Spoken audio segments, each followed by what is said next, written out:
देखना तो हम ही को चाहिए, देखना तो अभी को चाहिए, लेकिन भाग दौड़ के जिंदगी में अपनापन की तरफ बोल रहे हैं। ये मेरा आपके अधिकार से बाहर की बात है, लेकिन इनके मामा जी आप हैं तो मेरे भी मामा जी हुए, और अगर मामा के लड़की तो मेरी बहन हुई, तो उस लिहाज से थोड़ा सा मैं बोल रहा हूँ। नहीं, आपका कहना सब, क्योंकि आप पहले ही बता दिए कि आपने एक वेल क्वालिफिकेशन है, और उसके आधार पर जो आप अभी बात कर रहे हैं हमको सुन के अच्छा लग रहा है और देखना चाहिए।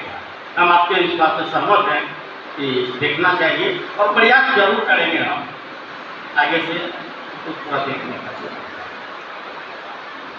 मेरी एक बात पे आप लोग फोकस कर रहे होंगे, मैं अभी तक प्लान पे नहीं जा रहा। कुछ लोग गलतियां क्या करते हैं, बैठे और बैठने के साथ सीधे बात करते हैं प्लान को लेकर। आप अगर मार्केट में किसी भी प्रोडक्ट को लेकर के जाएंगे और सीधे बोलेंगे कि ये मेरा प्रोडक्ट है, ये मेरी कंपनी है, इसका ये स्कीम है, आप मेरे को ये अकाउंट दे दो, आप मेरे को ये अकाउंट दे दो, तो एक अच्छा वेल क्वालिफाइड आदमी आपको कभी भी प्लान नहीं देगा। ये मैं जो अभी डेमो दिखा रहा हूँ, ये ऐसा नहीं है कि सबके ऊपर लागू होता है, लेकिन करना चाहिए मुझे सबके ऊपर ऐसा लागू करना चाहिए, सबके ऊपर लागू। लेकिन अगर पढ़ा लिखा आदमी है उसके साथ इस तरीके से डेमो करना है। और आपने देखा होगा कि मैं अभी तक प्लान पे नहीं गया हूँ। मैं कहाँ पे वार कर रहा हूँ मालूम है आपको? मैं कहाँ पे वार कर रहा हूँ जी? मैं इनके साथ एक आत्मीयता संबंध बनाने की कोशिश कर रहा हूँ। मैं इनके साथ इनके घर के लोग इनका भांजा बनने की कोशिश कर रहा हूँ। मैं इनसे जानना चाह रहा हूँ कि आखिर इनके परिवार में क्या होता है, और मैं भी बताऊंगा कि मेरे साथ क्या घटना या दुर्घटना हो रहा है। मैं उस जगह तक जा रहा हूँ, क्योंकि आज के दौर में मैं आपको एक बात बताऊं राजीव सर और रामप्रीत जी, थोड़ी देर के लिए हम लोग अभी यहाँ से बाहर उठ के बात करें। आज के डेट में फिनेंशियल एडवाइजर, आज के डेट में मार्केट में फिनेंशियल एडवाइजर की जरूरत नहीं है।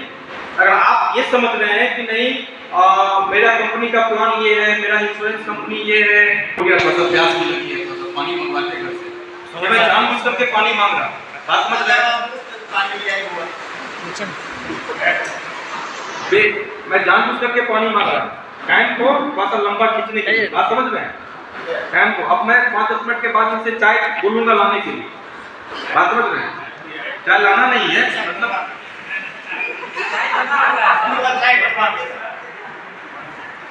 सर चाय के साथ तो खाना ही बना हुआ है। तो ठीक है मामा जी, मैं ये कह रहा था कि बच्ची को थोड़ा समय देना चाहिए था, बच्ची को समय देना चाहिए था। फिलहाल एक्चुअली में अब क्या है ना कि अब आपने जैसे कहा कि ये जुड़ने और जोड़ने वाला अगर कोई सिस्टम होगा तो माफ कीजिएगा, और ये दुनिया में किसी सिस्टम पे चल रहा है, आप मानिए चाहे नहीं मानिए, दुनिया किसी सिस्टम पे चल रहा है। अगर मेरे दादाजी नहीं होते तो मेरे पिताजी नहीं होते, और मेरे पिताजी नहीं होते तो मैं नहीं होता, और मैं नहीं होता तो मेरा बेटा भी बेटी नहीं होता। तो इसको आप जिस सेंस में लें, इसको गलत सेंस में नहीं लें। और मैं ये नहीं कर रहा हूँ कि मार्केट में बहुत सारी कंपनी है जो जुड़ने का काम कर रही है, जोड़ने का काम कर रही है। हम लोगों का अपना जो भी विजन है वो तो मैं अभी आपसे शेयर करूँगा, जिसमें आपके सहयोग की मुझे पूरी जरूरत पड़ेगी। आप अपना कंट्रीब्यूशन दें या न दें ये मायने नहीं रखता है, लेकिन आपके सहयोग की मुझे जरूरत पड़ेगी। तो ये जुड़ने जोड़ने वाला सिस्टम नहीं है, और जोड़ने वाला सिस्टम कोई खराब नहीं होता। हालांकि हम जिस टॉपिक को लेके आपसे बात करने के लिए आए हैं वो हमारा जुड़ने और जोड़ने का सिस्टम नहीं है, लेकिन इसके बावजूद भी मैं एक व्यक्तिगत तौर पे, एक ढांचा के तौर पे मैं आपको कहना चाहता हूँ कि ये सब चीज माइंड में मत लाइए। अगर बाजार में आप नहीं कर रहे हैं तो ये अलग बात है, लेकिन आपके के समाज में कोई ऐसा भी आदमी होगा जो लोगों को जोड़ करके आज के देश में लाखों रुपया करोड़ों रुपया कमा रहा हो, तो हम कंप्लेन नहीं कर सकते किसी का, ये हमारा अधिकार नहीं है। लेकिन हम कंप्लेनर जोन में आ सकते हैं, हम कंपैरिजन जोन में आ सकते हैं, हम कंप्लेनर जोन में नहीं आ सकते। हम किसी का शिकायत नहीं कर सकते, लेकिन हम किसी से तुलना जरूर कर सकते हैं, क्योंकि अगर आप तुलना नहीं करेंगे ना मामा जी तो फिर दिक्कत हो जाएगी। तुलना नहीं करेंगे तो दिक्कत हो जाएगी। कारण क्योंकि बेटी 12 साल की है, अगर मैं इसकी तुलना इसके क्लास में टॉपर स्टूडेंट से ना करूं तो हमारी बेटी को तो मैं कौन को बना रहा हूँ? मुझे अपनी बेटी को तो बताना पड़ेगा ना कि हमारे क्लास में टॉपर अगर स्वाति है तो उनको स्वाति से अच्छा मार्क्स लाना पड़ेगा। तो इसके लिए क्या है ना कि हमको कंपैरिजन करना चाहिए, बट कंप्लेनर नहीं करना चाहिए।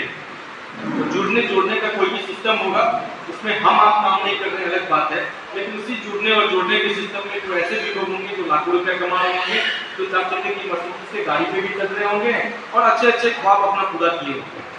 एनीवे मामा जी, तो एक्चुअली में मैं थोड़ा सा एक बात और पूछना चाहूँगा, अगर आप इजाज़त देंगे तो उनका पूछनी नहीं चाहिए, लेकिन मुझे लगता है कि जो मैं आपसे कहने वाला हूँ, जो मैं आपको चाहता हूँ कि वो आप ही के लिए बना हुआ है। मुझे लगता है कि आपके लिए सबसे बेस्ट है, क्योंकि आपकी लड़की है और 12 साल की है, तो पूछना तो नहीं चाहिए, लेकिन फिर भी जानना चाहता हूँ कि अपनी बेटी के लिए आपने कोई फ्यूचर प्लान किया है? जी, उसके लिए हमने सुकन्या योजना में प्लान कर दिए हैं और सुकन्या बच्ची के लिए चलाते हैं। तो आपने तो मामा जी ये डिसाइड किया होगा ना कि अभी लड़की जो है, यानी कि मेरी बहन जो है अभी वो अभी 8th क्लास में पढ़ रही है और वो 12 साल की है, तो एज ए पेरेंट आपने डिसाइड किया होगा कि बच्ची की शादी 21 में करेंगे या 23 में करेंगे, तो कितना साल मामा जी बोल रहे हैं? 24 में, तो एवरेज हम पकड़ लेते हैं 24 में आप अपनी बच्ची की शादी करने का प्लान आपके जहन में है और अभी बच्ची 12 साल की है, तो अभी हमारे पास जो बीच का जो गैप समय देख रहे हैं वो तकरीबन 12 साल का है, 10 से 12 साल का है। तो अब तो अगला आगे मेरे पास 12 साल बचा हुआ है मामा जी, और अब जो 12 साल ये बच्ची अभी गुजार ली है, तो इस 12 साल में बच्ची के लिए आपने कौन सा प्लान किस तरीके से किया होगा? नहीं, उसका तो जो है वो हम जमा करते हैं, वही सुकन्या करते हैं, साथ में कुछ पहले का है जो है एफडी वगैरह है थोड़ा बहुत उसी को रोटेशन कर रहे हैं। बाद बाकी एक और प्लानिंग है, अभी कुछ सोच रहे हैं। पहले थोड़ा जॉब सेटल अस्थायी नहीं था, अभी हुआ है, इम्प्रूव हुआ है, इंक्रीमेंट वगैरह लगा है, अब सोच भी रहे हैं वो इसे 2-3 महीने में कुछ करना नया चाहते हैं और उसका प्लानिंग करना है। अभी जैसे मामा जी आपने एक तो सोचा होगा ना कि अभी ये 2024 चल रहा है और 12 साल के बाद मुझे शादी करनी है, तो मोटा मोटी हो गया कि 2036। और अगर प्रीवियस डाटा आप पलट के देखेंगे मामा जी, शायद आप फार्मा डिवीजन में है तो आपको अंदाजा भी होगा, फार्मा डिवीजन में है तो आपको अंदाजा भी होगा। ये एक डायग्राम है मामा जी, ये डायग्राम है, ठीक है? ये डायग्राम क्या बोलता है, ये मैडम साल है हमारा 1920, 1940, 1960, इस तरीके से 1980, इस तरीके से अगर आएंगे मामा जी तो ये 2000, और फिर इस तरीके से आएंगे तो 2020। जी, ये हम लोग मैथमेटिक्स में मामा जी पढ़े हुए हैं, ये मैथमेटिकल चीज़ है, वो मैं अभी शेयर करता हूँ, जो मुझे लगता है कि आपकी बच्ची के लिए भी काम आए और आपके लिए भी काम आए। 1920, 1940, 1960, 1980, 2021 और 2020 का इसलिए, तो ये एक मैंने डायग्राम आपको दे रहा हूँ, मैं आपको ये बता रहा हूँ। और यहाँ से चलेंगे तो ये 1920 में ये जो स्लैब था ये 10 रुपये का था, 1940 में ये स्लैब बढ़ करके यहाँ पे 100 रुपये का हुआ, फिर ये 1960 में ये स्लैब बढ़ करके यहाँ पे 1000 का हुआ, 1980 में ये स्लैब चल करके यहाँ पे 10,000 का हुआ, और इस तरीके से 2020 में अगर आप ये स्लैब में अगर आप आएंगे तो आज के डेट में ये 1 लाख रुपये का ये शो है।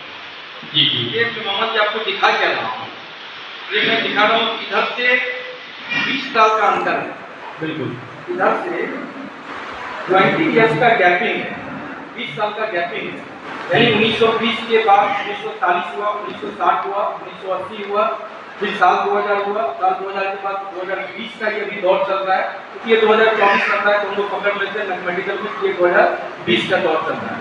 जी, और इधर से हम अगर चलेंगे तो ये 10 रुपया 1920 ईस्वी में अगर आप जाएंगे तो 10 रुपये का वैल्यू हुआ करता जी जी, फिर 1940 में आया तो वो 100 रुपये का कुछ वैल्यू हुआ करता था। मुझे मालूम है कि मेरे पिताजी जब नौकरी करते थे तो वो मेरी माँ को बोलते थे कि 25 पैसे का दरमाहा उनको मिलता था, बिल्कुल बिल्कुल, यहाँ तक मुझे मालूम। सही बात। तो इधर से देख रहे हैं तो ये 20 साल का अंतराल है, और इधर से देख रहे हैं तो ये 10 के मल्टीप्लाई है, यानी कि 10 के गुणक में ये हमारा अमाउंट एक्सीड करता है। यानी 1920 ईस्वी में अगर 10 रुपया कोई आदमी का इनकम था तो वो 10 रुपया इनकम के हिसाब से अपनी जिंदगी को जी रहा अच्छे से जी रहा, हाँ जी रहा था, और उसी में सारा काम अपना कर रहा था। जी फिर 20 साल के बाद उसका इनकम 100 रुपया हुआ, तो 100 रुपए के हिसाब से वो अपना जिंदगी जी रहा था। और ऐसा करके ये जो 2020 का जो दौर चल रहा है, इसमें अभी 1 लाख रुपया का इनकम अगर किसी व्यक्ति का है तो वो नॉर्मल जिंदगी जी सकता है। हाँ, ये हम नहीं बोल रहे हैं, ये एक्चुअली में मैथमेटिकल सही बात है। और ये क्योंकि 2 को 2 से मल्टीप्लाई करेंगे मामा जी तो 4 ही होगा, कुछ नहीं होगा और 8 नहीं होगा। बिल्कुल। तो अगर इस मैथमेटिकल हिसाब से अगर हम चलेंगे तो ये जो 20 साल का अंतराल है और 10 के गुणक में अगर हमारा ये ग्राफ अगर भाग रहा है, ये डायग्राम भाग रहा है, बिल्कुल, तो इसका मतलब 2020 में आज हमारी इनकम 1 लाख रुपए की होनी चाहिए। हाँ। और अगर 2024 के दौर में अगर हम जाएंगे तो ये हमारा इनकम 1 करोड़ के आसपास जानी चाहिए। बिल्कुल। तो आज हमारी स्थिति ये है अपने देश का, जहाँ पे रोजगार की स्थिति खराब है और रोजगार अगर है तो हर आदमी का इनकम 50,000 लाख रुपया भी नहीं है। और अगर आदमी का इनकम 10,000, 20,000, 25,000 है भी, और ये तो आप बहुत किस्मत वाले इंसान है कि आपको एक लड़की है। बिल्कुल। बहुत सारे लोग हैं जिनके घर में 3-3 बच्चियां, जिनके घर में 4-4 बच्चियां, जिनके घर में 5-5 बच्चियां हैं। एक जो पुराने जमाने का जो बचपन था, छोटा चला, ऐसे में जिनके घर में 3 बेटी होगी, उनके माता पिता कैसे प्लान किए होंगे, जरा सोचिए कितना उनको ट्रेजेडी का सामना करना पड़ेगा अपने बच्चों की शादी में।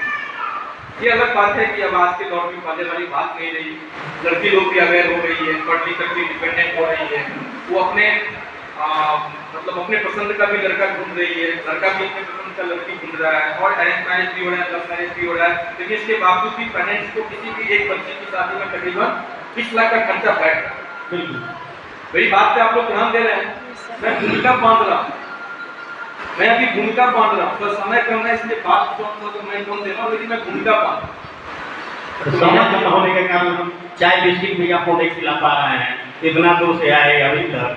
हाँ, राजीव जी थोड़ा सा देखते ही सब व्यवस्था करवाइए, जाइए। आपका घरेलू है, सबसे हम बात करते हैं। तो मेरे कहने का मतलब ये है कि अभी ये 20 साल का जो डिफरेंस है, अंतर है, ये जो 10 के गुना में जो भाग रहा है, तो शादी अपनी बच्ची का करना है 2036 में शादी करनी है। आपने एक टारगेट लिया और ये 2024 चल रहा है जी। आप ठीक है, मुझे नहीं बताइए, ये हमने वैसे भी आपने कहा कौन सा इन्वेस्टमेंट प्लान किया है अपनी बच्ची के लिए, वो तो मैं नहीं जान रहा हूँ। लेकिन अगर आपको लगता है कि 2036 में आपकी बेटी की शादी अगर 10 लाख रुपए में हो जाए, तो आपको क्या लगता है 10 लाख में आपकी बच्ची की शादी हो जाएगी 2036 में? नहीं, महंगाई जिस तरीका से बढ़ रहा है तो संभव नहीं ना है। एक एवरेज क्या पकड़ लें, 20 लाख 25 लाख। और दूसरा है कि आप गवर्नमेंट की स्थिति देख ही रहे हैं, बेरोजगारों की समस्या देख ही रहे हैं, तो इसी में मिला जुला के चलना पड़ेगा। मान लीजिए बहुत पैसा का रिक्वायरमेंट है, तो बहुत पैसा तो एक होगा नहीं। हम भी कुछ प्लानिंग कर रहे हैं, लेकिन आपके पास अगर कुछ इस तरीका का है बच्ची के शादी से संबंधित कोई बढ़िया होगा तो बताइए, हम विचार करेंगे। जी मामा जी, वो तो है ही। आपने अच्छा कहा कि आप अभी बच्चे के लिए प्लान सोच रहे हैं, प्लान करना चाह रहे हैं, तो वो अभी हमारे ये मित्र राजीव जी ने आपसे कहा ही होगा कि जो चीज़ें आपको ये बताने वाले हैं मेरे माध्यम से या अपने माध्यम से, वो सिर्फ आप ही के लिए डिजाइन किया हुआ है, वो आप ही के लिए, आपकी बच्ची के लिए बहुत अच्छा काम आएगा। एक अंदाजा पकड़ लेते हैं मामा जी कि 2036 आते आते जो भी महंगाई का दौर बढ़ेगा और हम अपनी बच्ची के अपने कौन सी शादी करेंगे, मुझे नहीं लगता है कि 25 लाख से कम